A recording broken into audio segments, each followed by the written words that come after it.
પાઠે પધાર ગુણપતિ સંગમાં સુદ બોધનાલી હતી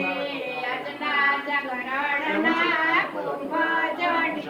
રાજતી સતી નારી હતી અને જીયા ધરમના મંડપ રૂપા તારમણી જાગૃતિ રાણુજામાંથી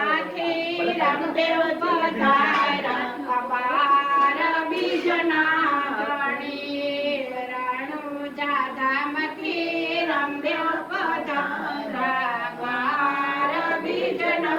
ધણી પાઠે પધાર ગણપતિ સંગમાં શુદ્ધ બુધ હતી